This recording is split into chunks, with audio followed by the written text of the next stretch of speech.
This is SportsCenter.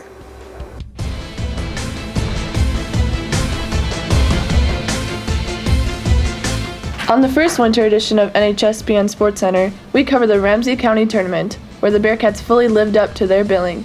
And for the first time in 10 years, we've got some hockey coverage as the Firebirds take on Red River and the Spoilers. Boys basketball will just have to wait till next time. Sit back and get ready for NHSPN SportsCenter, right now. Hi, and welcome to SportsCenter. For the past 2 years, the girls' basketball team has come up just short of qualifying for the state tournament. In both years, they lost to the Lakota Edmore Raiders, but the Raiders are looking at a rebuilding year, while the Bearcats are returning 5 of their top 6 players from last year. Bearcat fans are hopeful that this will be their breakthrough year. Their first test would be the Ramsey County Tournament. The Bearcats were rated number 1, so they were to take on the number 8 seed, the Dakota Prairie Knights. The Bearcats were ready to start their season, and that showed in their play. For one of Steph Miller's 5 assists for the game, she finds Macy Quilving, who puts it up and in for 2 of her 19 points.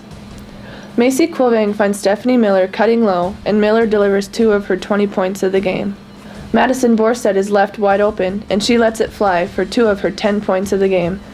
Peyton Halverson starts to drive to the basket, and she finds Brenna Logie, who is trailing and left wide open. Logie shoots and puts it in for 2.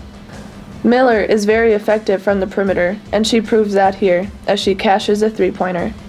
With Quilving's height, it is easy for her to see over the opponent. She finds Peyton Halverson cutting to the basket. Halverson puts up 2 of her 6 points of the night. Borstead runs after a loose ball and picks it up and drives to the hoop. It goes up and in, count it, and a foul. Quilving sets a ball pick for Miller. As she rolls, Miller delivers a pass. Quilving puts it in for 2. For one of her 5 assists, Quilving finds Miller posting up, and Miller scores. The Bearcats won their first game of the season. 4 players were in double figures in points in this game. This would be the game that would bring them to the semifinal match. On the second day of the tournament, the Bearcats took on the Four Winds Minnewacan Indians. The Bearcats went into this game knowing that Four Winds Minnewacan could shoot from the perimeter, but they were ready for the challenge. Quilving gets an assist as she finds Miller cutting to the basket. Miller puts 2 points on the board. The defender is playing tight defense on Quilving. She dribbles around her and puts up a jumper for 2 of her 26 points on the night. Borstead passes it to Quilving. As Halverson is cutting to the basket, Quilving makes a nice pass, and Halverson puts up 2 of her 16 points. Maya Halverson dribbles down the baseline and finds Brenna Logie under the basket, who puts up some points. Halverson is left wide open, stop and pop, 3-pointer for Halverson. Quilving uses her long reach to catch a high pass and puts up a baseline jumper. Rebound by Quilving as she outlets it to Halverson, who is looking up court, and finds Logie, who gets a fast break layup. Quilving looks over the defense and finds Logie, who puts up an easy shot. A rebound by Quilving, she passes it to Miller, and Faith Crum runs up the court as she gets the fast break layup. For the second straight game, the Bearcats get a win of over 20 points. Macy Quilving and Peyton Halverson were in double figures in points for this game. For the third game of the season, the Bearcats were to take on the Devils Lake Firebirds JV team in the championship game. This team always seems to be a contender against the Bearcats at some point in the tournament. Macy Quilving passes the ball down to Stephanie Miller for the layup. Miller returns the favor and tosses it to Quilving for the step back and basket to add to her 23-point total from the night. Peyton Halverson gets the rebound and puts up a left-sided layup. Taylor Crum throws a high lob over the defenders for Quilving to get the shot off. Maddie Borstead chucks a hard pass down to Brenna Logie to put it up. Steph Miller posts up and executes a shot for 2 of her 17 total points. Quilving blocks and stuffs the ball straight down to the floor for 1 of her 9 blocks. Halverson gets back on the fast break to block the Firebird opponent from an easy layup. Miller pops up the open 3 to settle out which team was in control of the game. Borstead gets the rebound on the left side and puts up a layup to bounce into the hoop. The Bearcats remain strong throughout the whole tournament and end up winning the championship.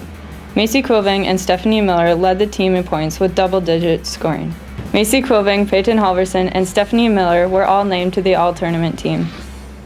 And now we'll send it over to Cale Miller for some hockey coverage. The Firebirds started out the season with 3 away games. The first was against Botany, who they beat 9-0. The next game against Fargo South started out slow, but they picked it up in the end and won 6-2. The third game was more of a challenge as the Firebirds went up against Fargo Davies. The game was tight throughout, but the Birds pulled through and won 2-1 in overtime. The first home game was against Red River. Both teams were undefeated at this point, so the game would determine first place in the EDC. Red River is always one of the top teams in the East, although the Firebirds did beat them last year. Let's go to the highlights. Devils Lake was having a hard time getting many shots on goal until penalties gave the Firebirds a two-man advantage in the third period. With the 5-on-3, Bourne gets the puck on the blue line, skates towards the net, and connects with Kanoki, who shoots and scores for the Firebirds' first goal of the game. Sebelius gets the puck in the defensive zone and passes to Martin at the opposite blue line, who skates it up a ways and gets the second goal of the game. That goal gave the Firebirds their first lead in the game, but Red River scored the final 3 goals of the game and came away with a 4-2 win. The second home game was against the Grafton Spoilers. This is the biggest rivalry game that the Firebirds have. Grafton always brings a big contingent of fans for this yearly matchup. Sebelius gets the puck along the boards and passes to Wren at the point. Wren takes a shot that gets deflected into the net by Martin. It's a power play for the Firebirds when Bourne gives it to Rulli behind the net. Rulli skates the puck to the boards and passes it back to Bourne. Bourne puts a wrist shot in the back of the net, giving the Firebirds a 2-1 lead. At that point, Grafton ran off 6 straight goals, with the Firebirds down 7-2. Rulli passes to Bourne at the point, who takes it to the center of the ice and shoots. Kanoki picks up the loose puck in front of the net and takes a wrist shot for the Firebirds' third goal of the game. Rulli takes the puck to the net and puts it in for the Firebirds' final goal of the game, making the final score 8-4 in favor of the Spoilers. That's it for hockey. Back to you, Peyton. Thanks, Kale. And that's it for us too. Check back after the Christmas break for our next Sports Center.